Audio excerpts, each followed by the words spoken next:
Hey guys, before we start, a quick shout out to Alpha Dog Nutrition for sponsoring this podcast. Alpha Dog products are now available at dusupply.com, and you can use code ALPHADOG15 at checkout for 15% off and a credit for free shipping to try it yourself. Now let's get you to your podcast.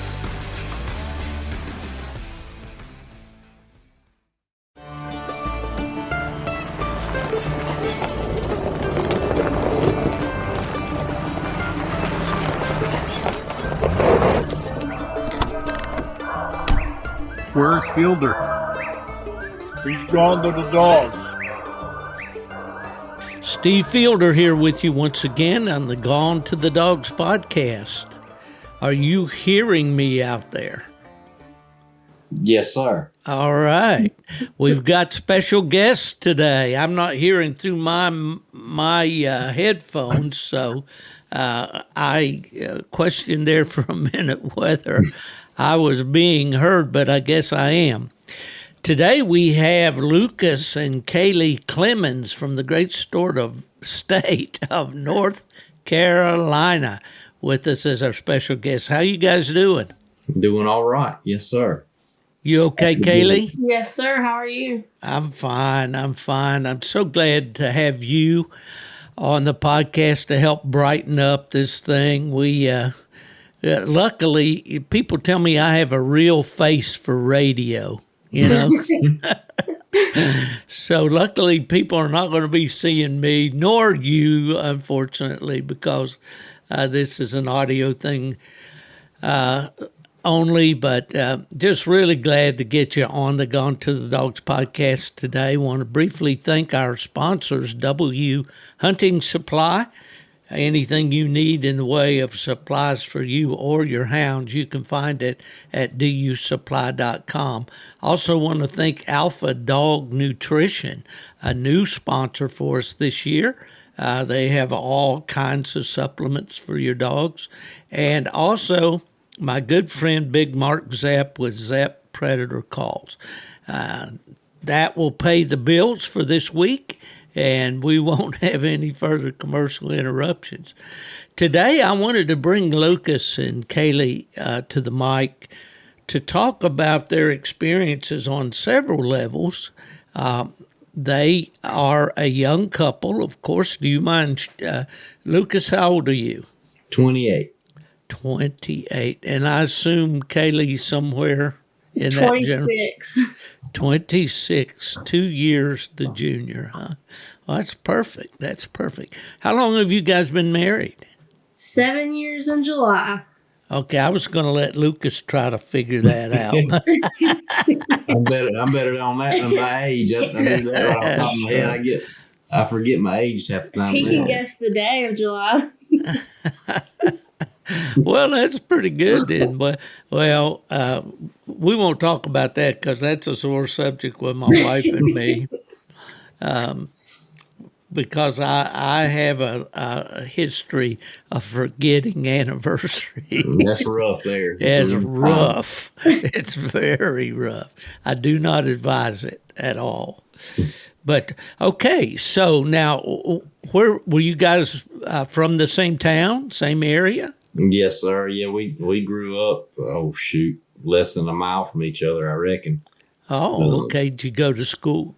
No, I was school homeschooled, so she went to public school. But we, my family and on my mama's side and her family's always hunted together on the hunting club, which is about a mile down the road from where we stay at. And so families always knew each other, and Lord worked it out where we got to get together at the right time, you know. Right. So, well, I'm encouraged to find out through our relationship with these puppies and so forth that you guys are people of faith, and we encourage that on this podcast for sure. Yes, sir. And we invite you to feel free to express anything about your faith or your church or whatever the work that you do with that. It's all very much welcomed. How did you two guys, you met through hunting, through your families? Is that it or what? Yeah, I can remember seeing her out there on a hunting club, you know, when we were younger. And like I said, I was probably 18 or so, I reckon. Well, I was probably 19. She was probably 17 or 18, right about there when we finally started dating, Oh yeah. And matter of fact, one of the first times that we hung out, we went coon hunting. So, One of your first dates was a coon hunt. Yeah, she had she ain't little no more. He's over 100 pounds, but Waylon, her little lab, she had him in a toboggan when we went. So he was a little thing and went with us there too. But now you hit me with something that I'm not familiar with the term, a toboggan. Tell me what that is. A sled? A beanie? A beanie, I guess. A toboggan. Yeah, a hat. Yeah, so he was a little old puppy. I mean, he was 3 or 4 weeks old. Yeah, so man. She had him bundled up in that thing so he wouldn't be cold. But, that was with my old dog Gunner. I got you. That night. So. Well, Kayleigh, at what age did you get interested in hunting and with the dogs and all that? I've been dog hunting with my dad for as long as I can remember, deer hunting, but coon hunting didn't start until I met Lucas. I see. And I wonder what in the world he see out there traipsing around at night in the woods, right? Yeah, it was a whole different world. Well, I've noticed over the years, a lot of times the girls will go along with their boyfriends until they get married, and then they don't want anything more to do with that. But for you, I guess, has that kind of cooled off a little bit as far as your coon hunting? I didn't really go with him that much until Jolene had her puppies, actually. So I guess that just lit a fire in me, wanting to see the puppies and her hunting together. So yeah. Well, I know that I sent you guys just a few questions, so I didn't blindside you with anything. But before we get into that, I noticed in the post that you made on Facebook about, it seemed that you were the one that was instrumental in getting Jolene. Am I right about that? Or how did that work? I don't remember who he wanted her from. I had a walker dog out of bone collector that a man had gave to me. He got where he couldn't run him. And he gave him to me, and so I had 2 dogs I was running, and Tanner, the walker dog, he got cancer and passed away. So whenever that happened, she said, well, you need to fill a spot. So yeah, well, that's good. It's great to have that kind of support. Yes, sir. My wife is like that. She's extremely supportive of my hunting. Of course, I've slowed down a lot. It's a second marriage for Ella and me both, and we were high school sweethearts. I've told the story many times on this podcast, and didn't see each other for probably 35 years or more.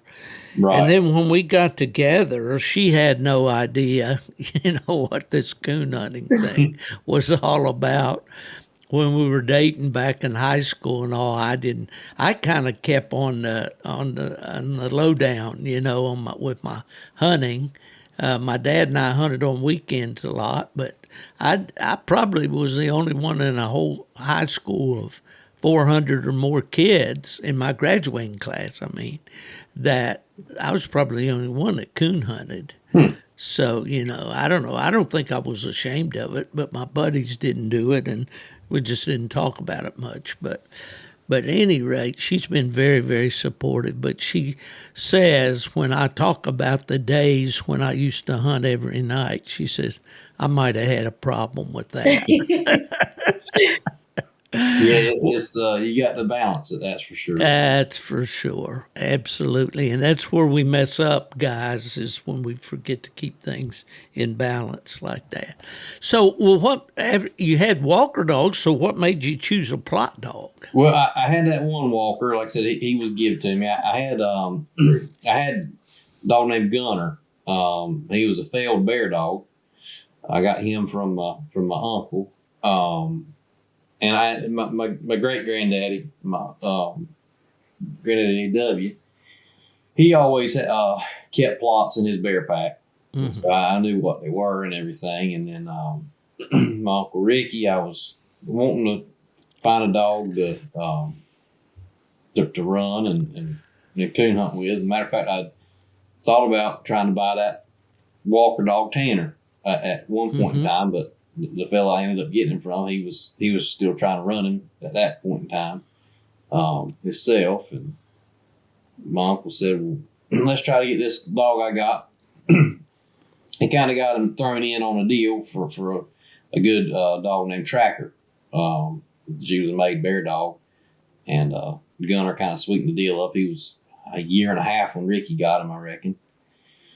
And tried him for that first year, and he just wouldn't stick with the bear dogs. And ended up, I took him to a bay bear. I was probably 10 foot away from the bay bear, and dogs all around him. He started kind of tugging on the lead, and that's what we were trying to do, is get him fired up and see what he would do if he actually got on top of one. And I unclipped him, and he took 2 or 3 steps forward and looked and cocked his head to the side and wagging his tail the whole time. I said, well, maybe he'll go on in there. He just stopped, and he turned around and walked off.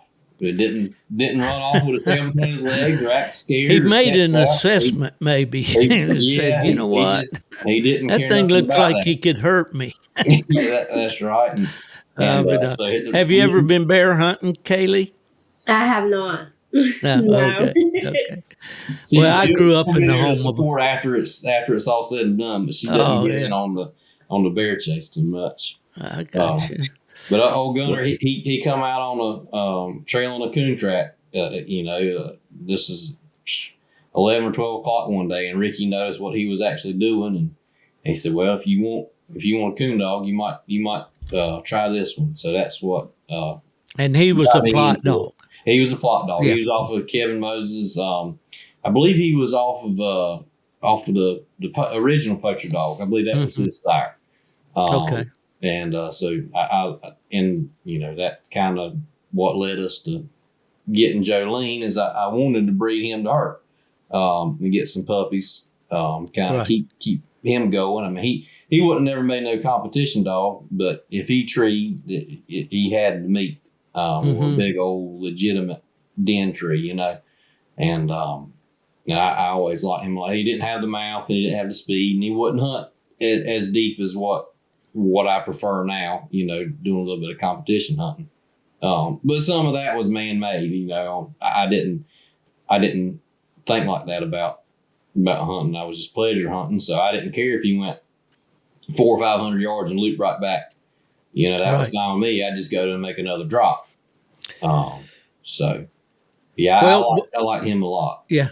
Yeah. Well, it's a shame that you lost him. What happened to him? He was about 9 years old. This was 2 years ago, or right after we got Jolene, I reckon. I come home from work one day, and I had him on a tie out down there on an oak tree right here behind the house, and got home, and I'd always feed up as soon as I got home from work, and I grabbed Jolene. She was just a little old puppy, and started walking down there to him, and he was curled up in his normal spot in the shade, and she ran up there to him and was smelling all over him and everything, and I'd taken both and walking through the woods and that kind of thing. That's what I was going to do that day. Yeah. And she was sniffing all over him. He didn't move a muscle. And I said, man. And I knew right then, and it had to just happen.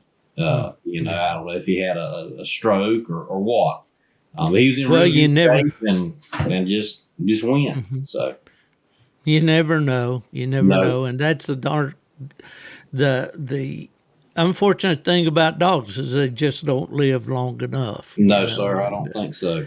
And I've had several good ones, or at least ones that I liked a lot down through the years, and it was always tough to let them go. But so you you went over to Tennessee and got Jolene, or Kayleigh did, and she played a big part in going and getting her and everything. I was working, So she took off and went and got him got her for me. And now, did you get her from Kevin Moses? that's right. Okay. And is she out of the Pretty Boy poacher dog? She's out of Lobo. Lobo. Yeah. Okay. And so Lobo would be Pretty Boy's pup. Yeah. Okay. Yep. Yeah, those Moses boys have had a lot of good dogs, and they're family to the Hicks brothers. Yes, sir. I Hicks, think Mr. Bill is Kevin's uncle, if I remember right. Okay, yeah. Yes, sir. Bill had the Plott dogs, and so did Doug. Doug was more of a bear hunter. Bill, I think, maybe more of a coon hunter. And then Gene, he was the black sheep in the family. He had black and tans. Okay. And great family, great houndsman. And I know Alan Moses very well. I always enjoyed talking to Alan at the events and so forth. So yes, sir. I've talked to Mr. Kevin a lot on the phone. I ain't never met him though. Kayleigh got to meet him when she went out there. So. Yeah. So, how was she? Just a weaned puppy when you got her, Kayleigh? How old was she? I think she was right at 8 weeks. Mm-hmm. Oh, okay. Yeah, just a baby then. Yeah. Yes, sir. Yeah. Well, tell me a little bit about her as a puppy coming up and all, and how. The reason why I want this background on your dog, of course, is that we eventually, made the cross with Mark Miller, and I have the Fever dog, and so I'm always interested in the backgrounds of these dogs, that get bred. And now I'm particularly interested because I see how well those puppies are doing now at 6 months old. So how was Kayleigh, as a puppy, and did she start Kayleigh, excuse me, I am so sorry. Jolene as a puppy, and how did she start, and how'd all that go? Well, we had it both ways with her because I figured she'd stay outside, and Kayleigh got her here and said she ain't going outside. So we had it both ways with her. She is a house dog and a hunting dog. So Kayleigh put up with the house part of it, housebreaking. That's the hard part. Yes, sir. Sure enough. But I got home from work, and Kayleigh got home earlier that day with her, and she brought her out there to me to show me. And when I pulled up, and I think she set her down, and we got free range chickens right here. And time she hit the ground, she took off at every breath after one of them chickens, and running around the barn out there 3 or 4 times before I got a hold of her. And that's 8 weeks old, every breath. So I said, well, if she ain't nothing else, she's gamey. And I seeing that just tickled me to death, having to drive. Yeah. So I started messing with her pretty hard. I reckon that was around March of 2022, I reckon it would have been. And I started messing with her. I froze a coontail and kept it in the freezer. And being, with her in the house, of course, I engaged with her every day.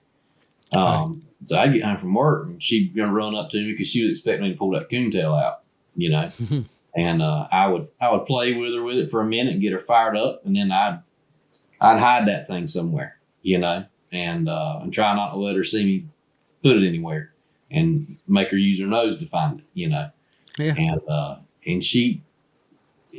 I couldn't put it nowhere to fool her, whether I put it somewhere up high or whatever, she'd wind it if I put it up high, and that kind of thing. And so now, I was going to wait to start messing with her till she was older, but she was doing so good with that, I started messing with her out there in the field in the broom straw beside the house with a whole coon, doing little short drags. And Kayleigh helped me out a lot with that, holding her and on the lead and everything. And I'd get out of sight. Of course, she couldn't see over that broom straw, so I didn't have to go very far. And I started pulling it through that field, and I couldn't beat her there. I said, well, my gosh, I'll step it up for a little bit. So I started And like I said, Kayleigh was helping me. In the evenings, I get home from work and I'd do a drag with her, and I started dragging further and further and across branches and and through the swamp and everything else. And again, I couldn't drag it in a way where she couldn't find it hardly. Now, about how old was she at that point? She was probably 4 months. 4 months or something like that, Yeah. And I tried not to overdo it too. I mean, I messed with her every day. I didn't do a drag with her every day. But it was a lot of fun seeing her work. And then I messed with her with a couple of cage coons, trying to keep her real safe. And I did get to show her one cage coon with Gunner when she was 8 or 9 weeks. I held her right there at me, so she couldn't get hurt at all. But and she was baying on him then. I mean, just a little old thing. I made sure to keep her from getting hurt and everything. But we started doing all that, and then turned her loose on a couple tracks, and she didn't do much with the live tracks. She couldn't quite line them out and get treat on them. That I worked with her, but then the snakes got so bad come spring. I said, well, I'm going to kind of hang it up pretty quick. And then my brother caught one cage coon, and I went and turned him loose down a ditch and waited about 15 minutes or so. She was probably about 6 months. It was during the daytime I done this. I think right around 5 or 6 months. I think it might have been younger than that. I believe it was a little younger than that. I can look back and see, but cut her loose on that thing probably 10 or 15 minutes after I had cut the coon loose, and I took the cage away. I didn't want her to know nothing about that. And she run that thing 200 plus yards and come up tree and located, and I went in there and was just tickled to death with her. Of course. And then I pretty much quit trying to put her out there because she was so young and didn't want her to get snake bit. And then that October, I cut her loose at that same spot, but I put her the other direction. She got struck probably 75 yards off the road. I had never been in the woods with another dog, and she come treat on that thing, and I mean just blowed the top of the tree out. And that was the first wild coon that I shot out to her, and she of course she was 9 months old, or 8 or 9 months there, and she had her hiccups and everything, being that age, but okay, let me interrupt you right here. Yes, sir. You make a good point right there. And I think a lot of guys get discouraged with their puppies when they do make those hiccups, And Ella is a constant source of telling me about this ghost pup that I've got, that he's just a puppy. Right. He's 6 months old now, I think. Well, he's just, I think, 2 days younger than your pups, I think. And and they're going to have good experiences and some not so good and all, but the patience and realization that they were working with puppies, Yes, sir. My situation with him is very similar to yours, and I'll be brief. But, when I got him, I showed his picture to Ella, and I said, isn't that a pretty pup? John Sapier had that pup. I had no intentions of getting a pup. Right. And it was just simply that we both saw this pup and liked its looks. And, I always thought that your female was going to produce, because I saw the videos, I saw her bloodline, I heard what you told me about her. Yes, sir. I didn't know so much about John Sapier's female, but at any rate, Ella said, if you really want that pup, we can, we had said we weren't going to try to raise any more coonhounds down here in Florida. It's hot. We live in a 55 and over community. Right. We can't really have an outdoor kennel the way I'd like to, Mm-hmm. and all those things. And she says, if you'll let me raise the puppy in the house and make it family, then I have no problem with you getting it if you want it. And Right. then if you want to hunt it and do whatever, that's fine. So we agreed on that, which it always helps when you agree Yes, sir. on things like that. So my experience is a whole lot like yours. The only point I'll make, though, is that I wish that I had the opportunity to turn those cage coons loose and so Yes, sir. because I haven't got to do that yet for Ghost.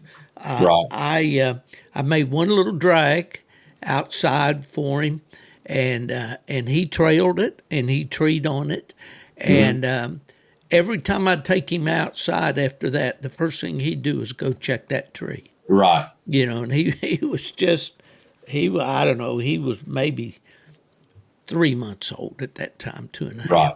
So I knew he was going to be tree minded, but right now Ghost is a pup that needs to have some good hot tracks Yes, to sir. run. That's what I'm working on with these puppies right now, is trying to get them on some hot tracks. Yeah.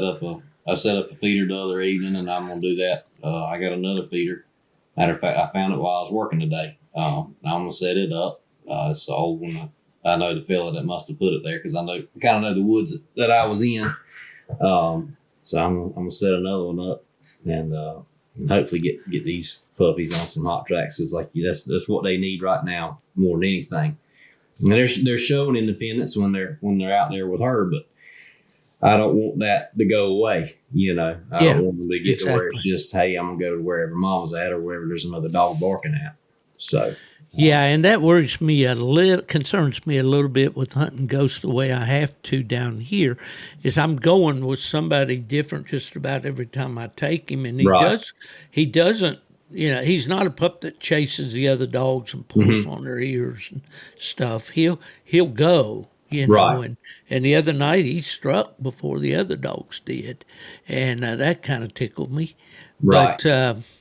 But I know that I don't want him to be a backpacker. Yes, a dog that's just keying off the other dogs. I want him to be independent. Yes, sir. That only comes really by hunting them by themselves. In time. Yep. But and one other little point, and I'll hush. People don't realize now up in the Midwest and all, guys are looking forward to spring. They're looking forward to April and the thaws and everything. We down here, we got to get our training in now, because it's going to get so stinking hot and snaky. And do you have any gators where you are? We don't have to worry with it inland. A buddy of mine lost a dog to one right there on the coast. But he was hunting around a bunch of marshes and that kind of thing. And that's right there, kind of around the Cape Fear. It's not that bad for us here, unless you get close to one of the rivers, and I don't hunt. Yeah, I don't hunt close to any of the rivers. Yeah. That deeper water is the same thing down here. You don't want to get on these rivers down here at all. I jokingly tell people down here, everything that's out there in the woods wants to eat me and my puppy. Yes, sir. Sure enough. So anyway, so back to Jolene then. So at what point did you start kind of hunting her by herself and all? From the get-go. She never went in the woods with another dog till she was over 1 year old. And that was I think the first dog I had her in the woods with that was a dog, a coon dog. I had her in there with some other young dogs, and they didn't do much. She kind of done her own thing there, but she got struck, and it was with a walker dog. He was just over a year old too, and he got struck in right behind her. They was right together. I said, well, she's going to run a track with another dog, and she started kind of, taking that track, it was a colder track, and his dog blistered out of there. I said, well, what in the world? I reckon she can't run a track as good as I thought. And And then we started kind of comparing on the Garmin and everything, and they were off each other a little bit. Mm-hmm. And them two dogs, they zigzagged across each other's tracks, and she got better and better at that one, and they zigzagged and crossed each other's tracks. I know 4 or 5 times, and ended up probably 1,000 or 1,200 yards from where we cut loose. And both come treed, and I run the dog trail, and that fella runs a Garmin. So we were we knew about where they were at, and we figured they had ended up treed together, And we got there, and they both had their own coon, probably 60 or 70 yards apart from each other, split treed, not paying a lick of attention to the other one. We were tickled with our dogs that night, For sure. they sticking with their coon across those that opposite hot track, like they were doing. Mm-hmm. That tickled me, because they had several opportunities to pile in with the other dog, Right. and didn't. So, and then to stay split treed like that. And I anymore, I don't care about what I put her in the woods with, because she's gonna most of the time go the opposite direction, and that She's wasn't naturally independent. Yeah. Yes, sir. Well, she had natural independence, but then that soloing her like that from Yes, sir. an early age, I believe, helped instill the confidence in her. And I think if I had to label, her strength there is she's got confidence in what she's doing. That's right. Yes, sir. And that's a good lesson for anybody out there that's working a young dog or a pup. Find things that'll build their confidence, and give them opportunities. I always said, give a pup an opportunity that when that light switch flips, they've got the opportunity to do what they were bred to do. Right. One thing, my cousin, Alan Dale, he had a lot to do with me getting that gunner dog going. And we still had to work with him some, get him where he'd figure out, stick with the tree and cross water and stuff like that. He taught me a lot. And gunner treed a possum one night, and he didn't tree him hard or nothing, but he was in a hole and right in his face and all that. And I went to, get on him pretty good. He said, nuh-uh. He said that dog he hadn't treated enough coons for you to get on him that hard on a possum. He said, Right. The time will come for that.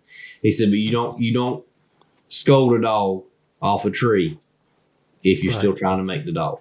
And he said, if you're trying to encourage never him to put a tree. negative experience with that treeing, Yeah, and that's a good point, Lucas. And I've got an example here.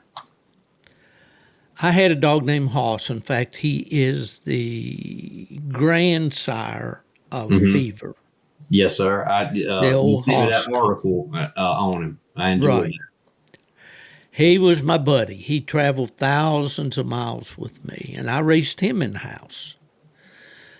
But when he started treeing possums. Right. First thing he ever treed was a possum. I didn't get after him. He treed back behind us. It was in North Carolina. I was living in Raleigh at the time. He treed back behind us. I got almost to him, and here he came down the trail. And I said, "What you got, Hoss? Get him." And he turned right around, went back in there and started treeing. When I Right. got there, it was a possum. I didn't whip him. I didn't scold him. I didn't do anything. I said, "Come on, boy. That's not what we're looking for. Let's go." Right. Okay. It rocked on a little bit. He'd already been under some coon trees and things like that. And he treed another possum or two. So Right. I get the bright idea that I'm going to use the Garmin, the stimulation, to break him off of possums. Yes, sir. And how I'm going to do this is I'm going to shoot the possum out, and when he grabs the possum, I'm going to give him the stimulation. Mm-hmm. And it for sure backed him up off that possum. Right.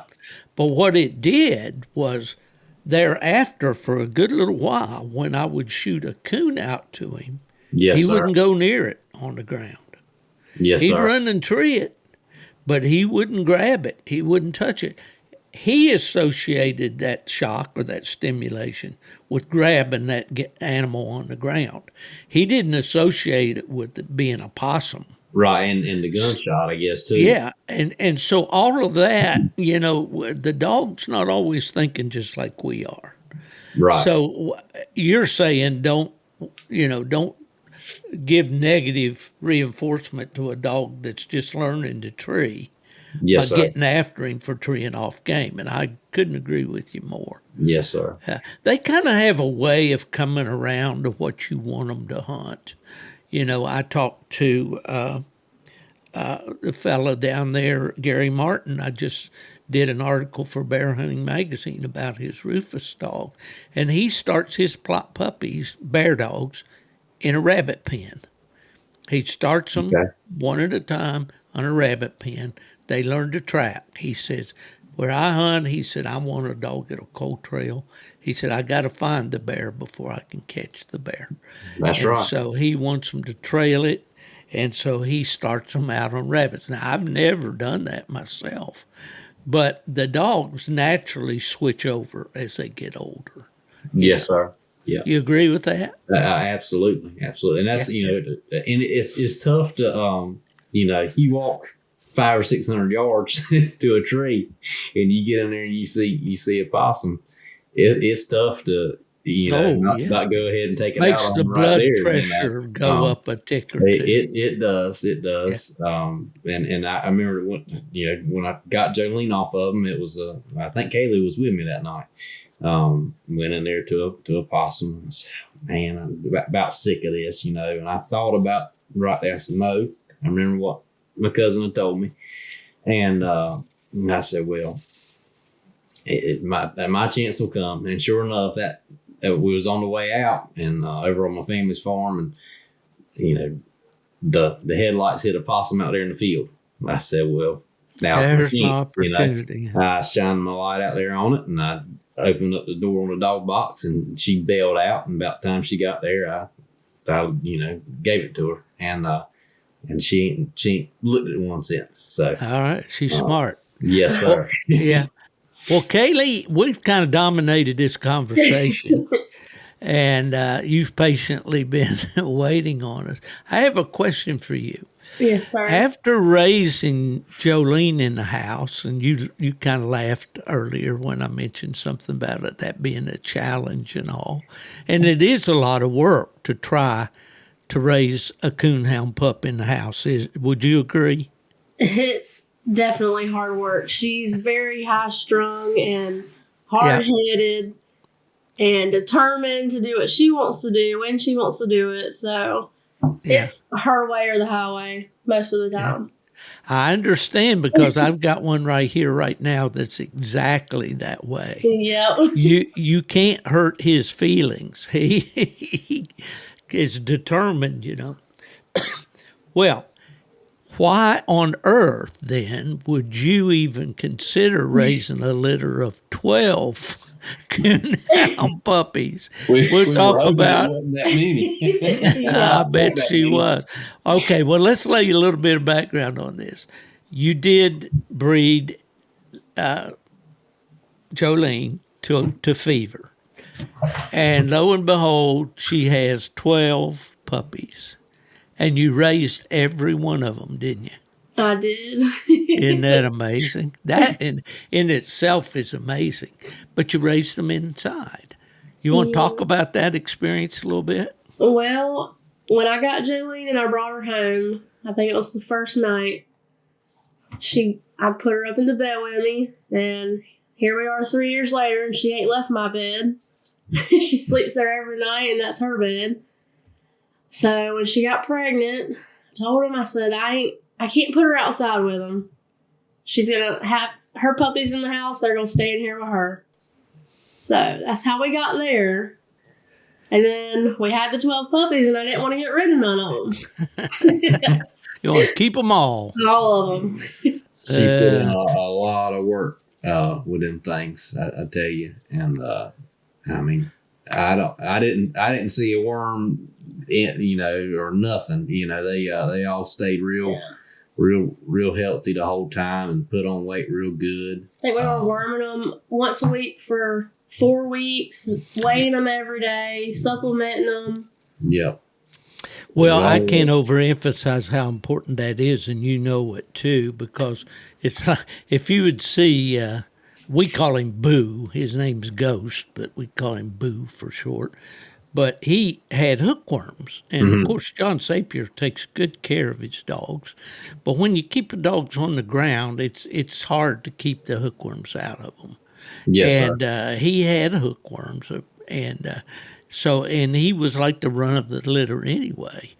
And we had a little bit of a challenge there for a while to try to get some weight on him. We couldn't get the right food. He seemed to have a little bit of a food allergy, and we kind of narrowed it down. Maybe it was chicken he was allergic to, and all like that. But now he's a horse now. I think he's probably as big as any of his siblings at this point. But well, you've got all these puppies, and you've got them in if I remember right, you used like a wading pool, a plastic wading pool. That's what we let our whelp in. Yeah. We bought it's like a kennel, but it had a mat on the underside of it. So it was easy cleanup, and eventually they got so big I had to get so that 9x9 outside. Yeah, just a regular old 10x10 pen. They had to go outside. Like an X pen, as we call it. And they got several weeks old. Started we put them outside all day, and that kind of thing. But yeah, it was a lot of work, and it got to the point, they all went outside. So well, yeah, and that's they got moved out. So, well, it is anybody that wants to try to raise a coonhound puppy is, as I say, it might be good if you bred to a real docile pair or a dog that produces these real super laid back couch potato puppies. That might be all right, but these dogs we're talking about, I joke about them, they're fire breathers. They're ready to go. And it is a challenge. And anybody that wants to do it, I say God bless you, but be prepared to spend a lot of time. Now, Ella is my housebreaker. She's the best at housebreaking dogs. We have a dachshund here, and we've had an Australian cattle dog, a blue heeler in the house, and they're boundless energy. Yes, sir. And but she's the best at housebreaking them, and she does it by repetition, just taking them out lots, and so if you are out there listening to this and you want to raise a coonhound pup in the house, be ready for some challenges. For sure. But for old folks like us, it's good to have something to get us up off the couch every little bit, Yes, sir. All right. Well, so you guys have, if I understand it right, you've kept what, 4 of these pups? Well, we kept 2. I'm gonna push on coons, Church and Dex, and then my brother-in-law, he got one, a female, Reba, and she's gonna make a dog. One way or the other, the way she's been acting. And both of these pups I got at the house, they're doing real good too, males. And then my uncle, he bought 2 of the males from me to add on to his pack of bear dogs. And then he came to me about December, and he said, me and my brother, Aiden, and Aiden's helped out a lot. He helped out a lot with Jolene. He caught a lot of the coons, the cage coons that we work with her with, and that kind of thing. He goes with me all the time. Him and my brother-in-law, the only 2 I'd probably let handle her, or they are the only 2 I'd let handle her, other than Kayleigh, of course. Hunting. Well, shoot, but my uncle come to me and my brother Aiden, and he said, I think I'm done with the bear dogs. He said, I'm gonna sell them, or I'm let y'all take over. And, that's a lot to do. And so I thought about it, talked with Kayleigh about it and everything. And she wasn't too keen on it, but I've got them. So I ended up with two of the dogs back, two of the males, and was able to get them on I turned them behind the older dogs on a couple of, I bear crossed on us 4 or 5 times one day back in December, and I was able to, first time we cut them loose on it, they kind of hung out right there, and the second time they went 20 or 30 yards, and this is all a matter of an hour and a half.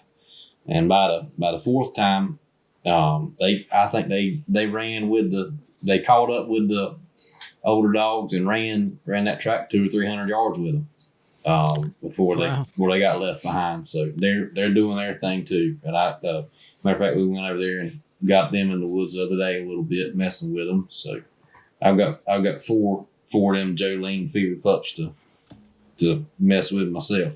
I got you. Well, that's really the way to do it if you can and you have the time and room to do it, to pick out the better ones, and spend that time with them. I talked with a fellow who just recently bred a female to fever from up in West Virginia, and he intends to keep all his puppies. Hopefully he'll have a litter. He intends to keep them all until they're at least 6 months old, he said. Yes, sir. Which is where your pups are now. But, if you can do that, that's certainly the better way to do it, But, a dog is a big commitment, and it's like having kids, really. Mm-hmm. You've got so much responsibility. And if you take it seriously, as I know you guys do, and I do, I can't stand to have a well-bred pup and not try to give it the opportunities, that it needs. But right, yeah. I feel like, I wouldn't have. It would have been so hard to keep more than what I kept, and give them a chance. It's. I feel like you got to really, like you said, it's a commitment, and you got to stick with them. So if it wasn't for my brother going all the time with me, I probably wouldn't have kept two. To be honest with you. Yeah, I got you. As much as you want to keep them long enough to see which one's gonna maybe be the one that stands out a little bit more, it's that's the tough thing to do. So. Well, I was faced with that dilemma when I got the fever pup. Right. Because I had owned Fever's mother and had a partner with her in Michigan, and Tony Beals, and he got sick and unfortunately passed away. And we had to find a place for Dancer. And that's where Bill Shinniger entered the picture, and Bill wanted to take her. And then we discussed he wanted to breed her to Lazarus, and that's where we got Fever. But I was fortunate in finding Mark Miller. Mark Miller is a tremendous dog man, and could not possibly have found a better, partner. So maybe there's somebody out there like that you can partner with on some of these pups, that you really feel like you can trust and will work with you and all, and yes, sir. I think my brother he'll be the one to do that for sure. He like I said, he goes with me all the time, and he's my partner on the bear dogs already anyway. So he'll probably end up taking one of them, one or the other, and kind of hunting it a little separate. Once they're to that point, which they're getting close to it. So yeah. One of the things I'd like to see with these puppies when they get a little older, probably a year old or better, maybe a year and a half, is to do something we did up in Michigan. When I was with PKC, I bought a puppy that was out of the current PKC world champion and the dog that had been the PKC money leader for that year. Okay. And these were walker dogs. The dog, the world champion, was called Silver Dollar Stone, and the female was Mill Creek Molly. And at that time, she was the all-time money leader in PKC. Okay. And I bought a puppy, and when those pups, that litter, was doing really well. And when they were up, I'm going to say somewhere between a year and maybe 15 months old, we had a Stone and Molly pup hunt. We invited everybody that had the pups out of that litter, just a pleasure hunt. It wasn't, there was no money or anything like that, just a weekend at a real good coon club up there in Michigan. It happened to be in February. It's cold weather. But we had Stone, the sire, we had Molly, the dam, and we had several of the puppies out of that litter. And it was a ball. And I'd like to do that with these Fever and Jolene puppies, and maybe in John, I'm sure he would be happy to do that. And Jerry Price over in North Carolina, he bred his Izzy female. And then John has bred Xena again, so she will be due to. Yeah, she'll be due to have puppies March 15th if everything goes well. And then this fella Aaron Calfee from up in West Virginia has bred his dog. Now Aaron is a bear hunter. Okay. He's looking forward to running his pups on bear if he gets some. So, but anyway, just kind of things like that will be fun things that we can do. Maybe. I'd enjoy that. Yeah, it would be a lot of fun. As you know, we just put up a new. Excuse me. We just put up a new Facebook group called Bear Pen Fever Friends and Family, and yes, sir. And I think Kayleigh's already posted to that. Yes, sir. And then Mark Miller's wife, Michelle, she posted to it. I saw this weekend. We invite anybody out there that loves the Plott dog as we do to join the group and participate. But we're going to shamelessly promote Fever and his puppies in that group. So if that offends anybody, then I guess, get over it. That's all I know to tell you, because we just enjoy, having these dogs.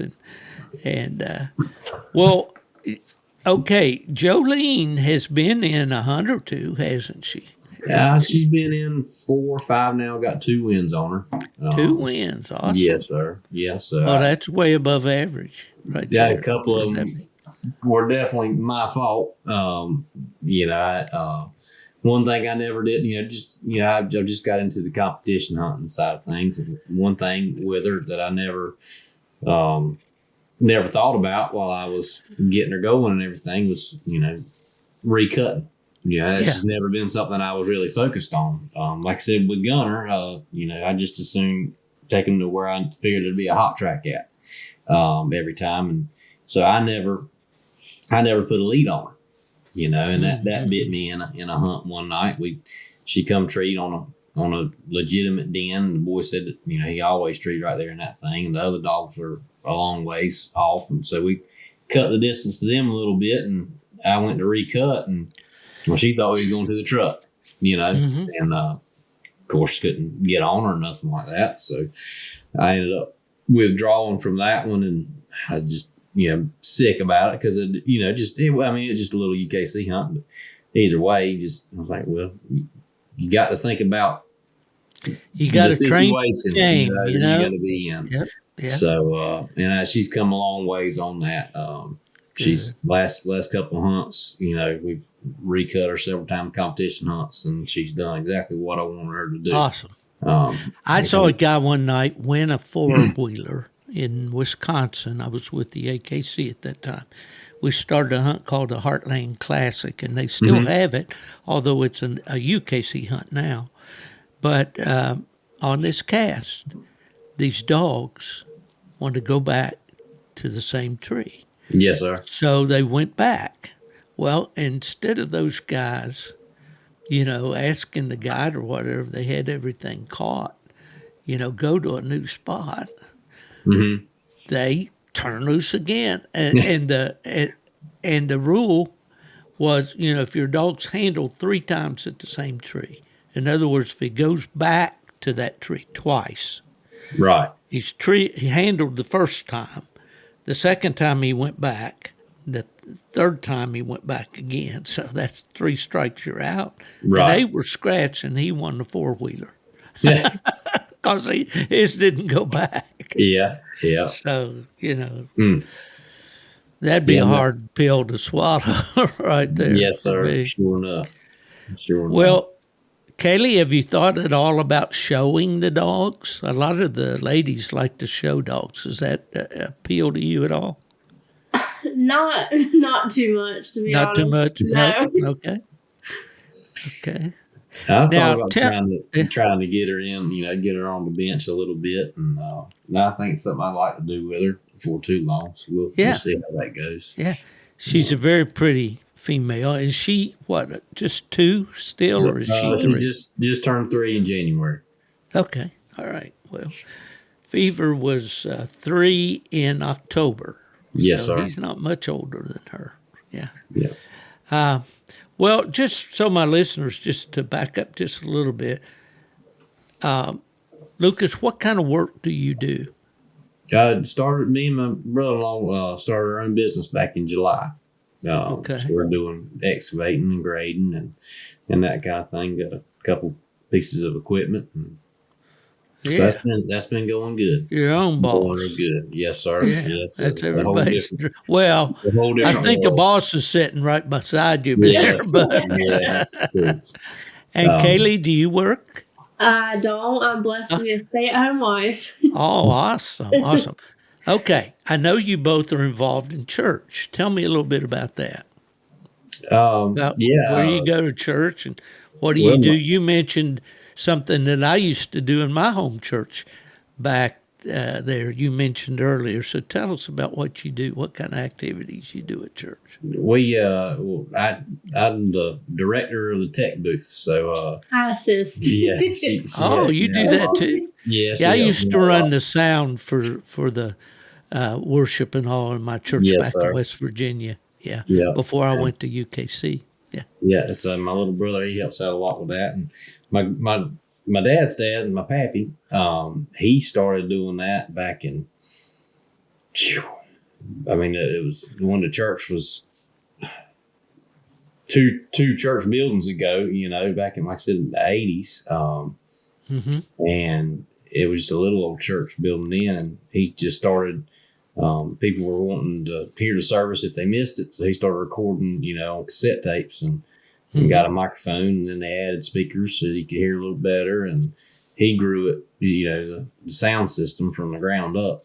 And like I said, for 40 plus years he did that, and so he's retired now and been retired, but he puts a lot of time in, in the church, and he ended up telling me a while back. He said, "I think it's time for me to spend a little more time with your granny," and he said, "You think you can handle it?" And I said, "Yes, sir." I said, and they were taking care of both of their parents too, and that was taking a lot of time. So I was covering a lot of it anyway, and it's been a blessing to be able to take it over and let him sit in the pew with Granny, absolutely. Absolutely. Granny doesn't, she's usually on Wednesdays, she's pretty busy, so she might not always get there on Wednesday nights, but she got there, and Pappy usually does make it. And so he'll sit up there with me and help out in the sound booth. And last night he'd come up there, he said, "I got somebody to sit with this evening." I said, "Well, good."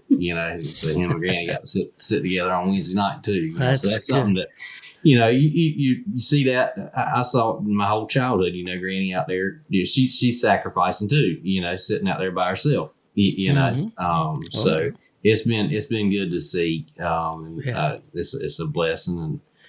And, now, what's the name of the church you guys go to? Mount Olive Baptist Church. Okay. And, so the And preacher's that's in actually, the what preacher's town my is- great uncle.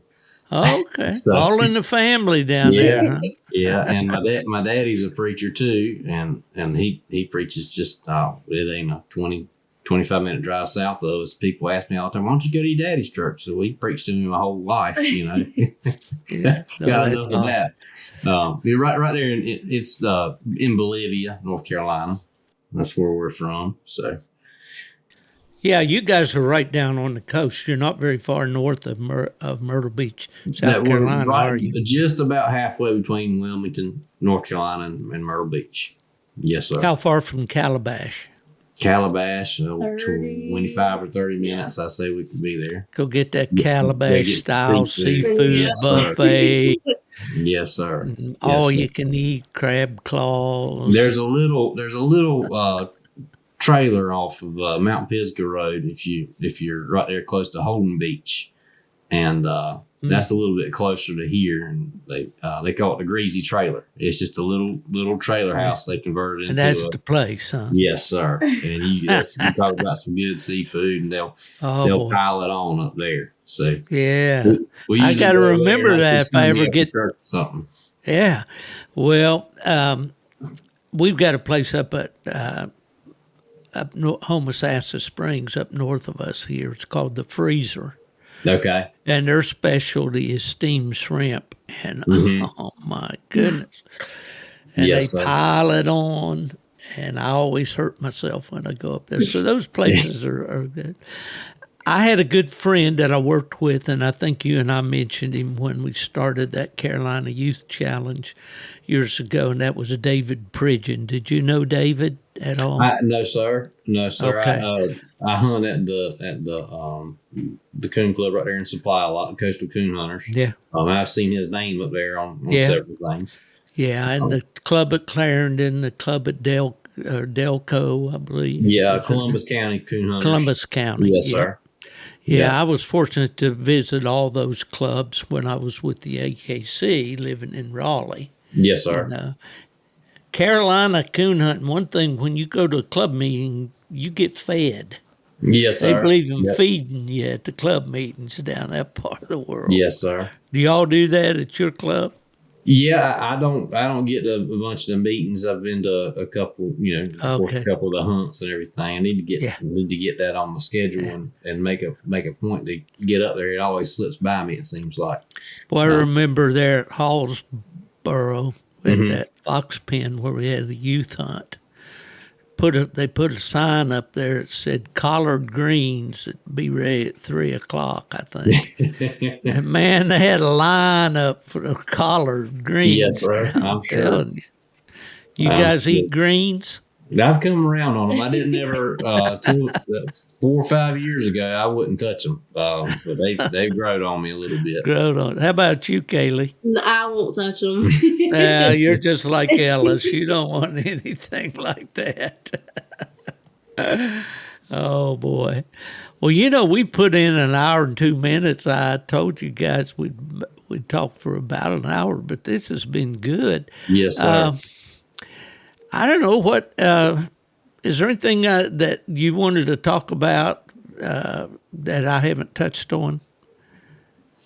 I can't think of anything. I know that I've been real pleased with with these puppies, and with the choice of breeding a fever. I think it was a good choice. I tell you, he's passing on what he's got as far as I can tell. So Well, when you have a dog like that, and he's pretty young himself, he did all of his accolades pretty much as a 2-year-old. Yes, sir. He was just 3 last fall.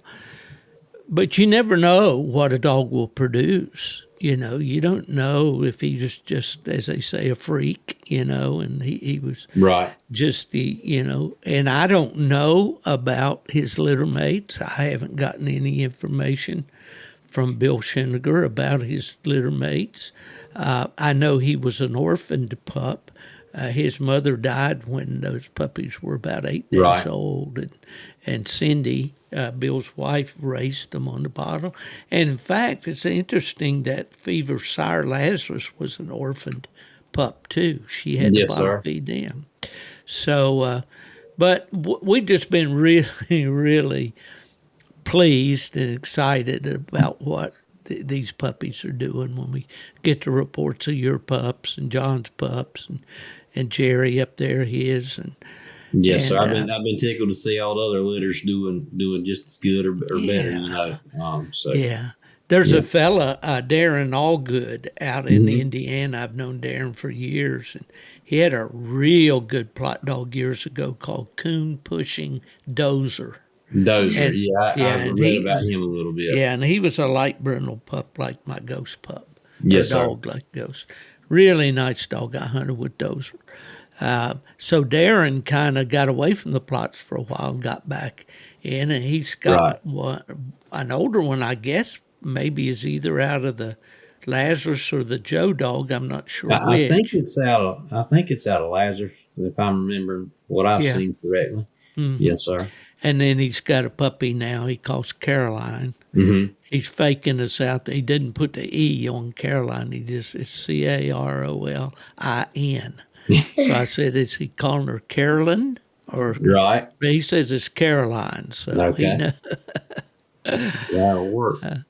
Who named your puppies? Did you name them, Kayleigh? I think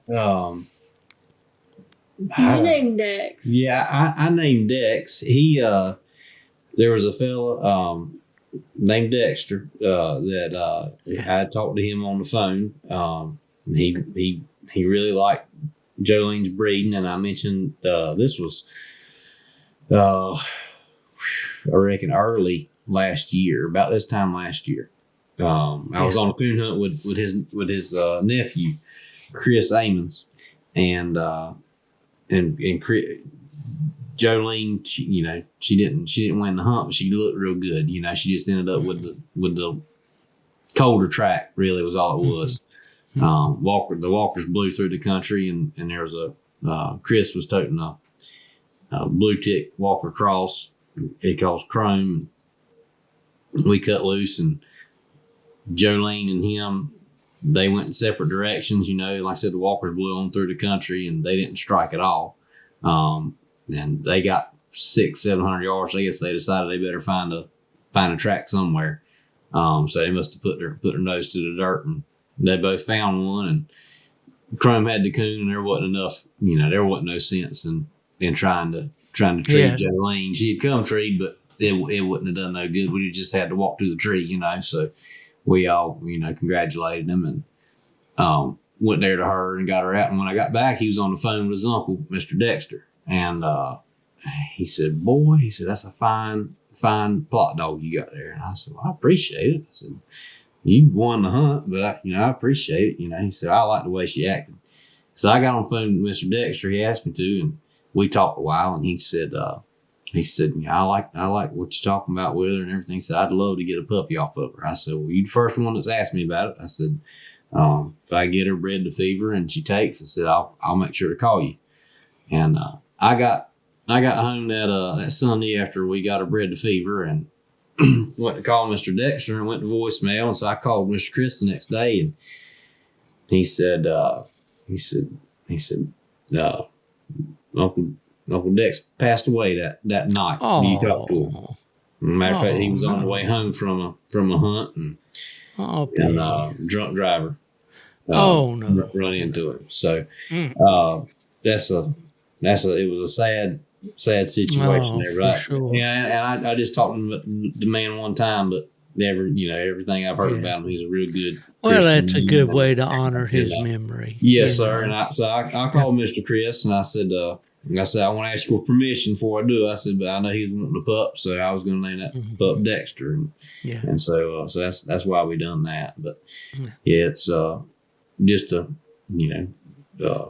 I hope he turns out. I do. Tickle me to death. Sure. So I think. Well, it's pretty thick down there where you hunt, and it's pretty swampy, isn't it? Yes, sir. Yeah, there's some pretty places I've gotten to hunt, but it seems like anywhere that there's thick coons, it's thick woods. So you got to kind of balance that out, and it's tough. It's tough going sometimes. That's probably why Kayleigh stays home more. Yeah. Yeah. Yeah, I'm only Smart. 5'2", so I struggle keeping up. Well, I know Ella's she stretches it on her tippy toes. She says 5'3", but I've taken her coon hunting, but she's good. If I ask her now, she says, "No, I'm good. I'm good. You go Yeah. ahead and have a good time." Yes, sir. Yeah, yeah. Well, I sure hope that these pups finish on out to be all that you hope they'll be, and I'm hoping the same for Ghost. Yes, sir. Their trajectory's looking good. So Yeah, they sure have been early starters, and they're gamey. That's I like that Yes, about sir. them, and they're determined. This thing of mine, this water. I took them to Arkansas, and it was November and first part of December, and that water was icy cold out there. It doesn't faze him. Does the water faze yours at all? The first puppy that really started going hard with Jolene and everything was that Reba dog that my brother-in-law Brian's got, and Jolene treed up in a beaver pond right here close to the house, and I said, I believe Reba's with her, and went there. And Reba, she come off. She was halfway treeing. That was the first one she really went with her on. I knew she was in the water, and that little puppy, she come out there to us, and probably 50 yards off the tree or so, and I looked at it, and I couldn't see where I was, and I wasn't swimming, to find out for sure. No. So, and it was a hollow anyway. I could see holes in it, an old rotten hollow tree in the middle of that beaver pond, and I said, well, I'm gonna call her on off, and I looked back, and Reba's swimming right back out to her, and it was probably 30 degrees already that night. She didn't care a bit in the world, about that water. She was going back out there and went right back out there to her. So, they love the water. I know it. John Sapier sent me a video before I got Ghost, and he said he's got a creek there right by his house. Yes, sir. And down in the woods there, and he said I took them down for just a walk, and let them see what they thought about the water and all. And they just got right in it and took off. Yes, sir. And he had a video of them, going. I said, well, I like that. And then my buddy Mac Britt posted the other night after our hunt last Saturday night. He said that pup sure isn't afraid of water, No. And, no, these aren't either. Yeah, that's good. Well, we can brag on them all we want to, but someday they're going to have to cash that check, Yes, sir. They're going to have to prove it, but right now things sure are looking good. All right, folks, we're going to wrap this thing up then, and for any of you out there that are interested in these fever dogs and just want to see what it's like to hunt a Plott and all, there is a new group on Facebook called Bear Pen Fever Friends and Family. You're welcome to come and join us, and we'll be posting pictures of Lucas and Kayleigh's pups, and along with the other fever pups that are out there. And we just welcome you to join us. It won't cost you a dime, and I think you'll meet some nice folks. Anyway, this is Steve Fielder, your host for Gone to the Dogs podcast. Really happy that you joined us again this week. Many of my friends are at Batesville, Mississippi this weekend at the UKC Winter Classic, a hunt that I started. I'm going to brag. Yeah, you heard me say it. I started that hunt in Albany, Georgia. I believe the year was about 1988, and it stayed there for many years, and then it's moved over to Batesville, Mississippi, and there Friday night, Saturday night to go. But anyway, it'll all be over by the time you hear this podcast on Monday. But for Kayleigh and Lucas Clemmons, this is Steve Fielder saying, if you don't have anything better to do, get you a Plott puppy and go to the dogs.